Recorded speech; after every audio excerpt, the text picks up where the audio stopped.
योगी ने होली के त्योहार से पहले शराब की दुकानों को लेकर खास निर्देश जारी किया। एक्सप्रेसवे और हाईवे के किनारे शराब की दुकानें बिल्कुल न हो। शराब की दुकानों के साइनर्स यानी कि साइन बोर्ड छोटे किए जाएं। साथ ही सीएम योगी ने कहा कि बिना परमिट की बसें सड़कों पर न चले।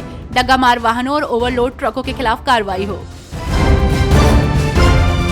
यूपी विधानसभा में बजट सत्र का आज अहम दिन। यूपी के उप मुख्यमंत्री ब्रजेश पाठक ने बताया कि आज विभागवार बजट पेश किया जाएगा। वहीं डीजीपी प्रशांत कुमार ने कहा कि होली में पहले की परंपरा के अनुसार ही अनुमति दी जाएगी, कोई नई परंपरा चालू नहीं होगी।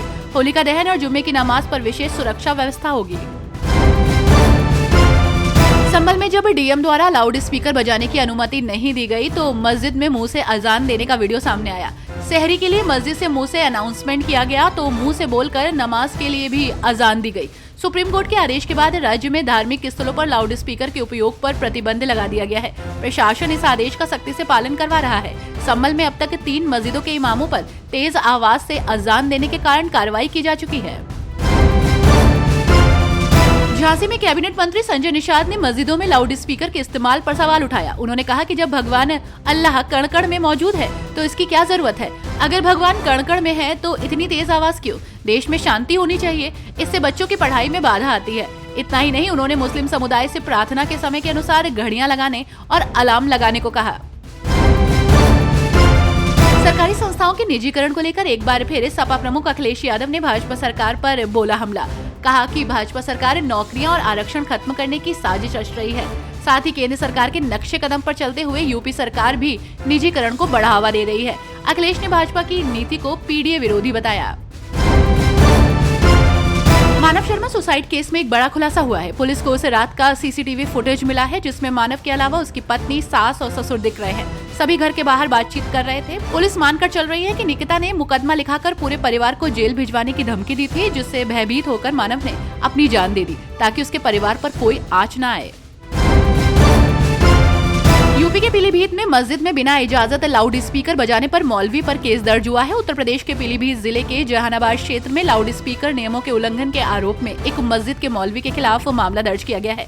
शिकायत में कहा गया है कि दोपहर को काजीतोला की एक मस्जिद में नमाज के दौरान लाउड स्पीकर तेज आवाज में बजाया जा रहा था।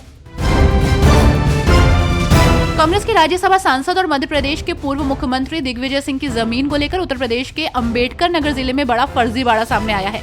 ये मामला तब सामने आया जब जमीन की देखभाल करने वाले अनिल यादव ने देखा कि वहां पर निर्माण कार्य चल रहा है। तुरंत जिला मजिस्ट्रेट, उप जिला मजिस्ट्रेट और पुलिस से इसकी शिकायत की गई।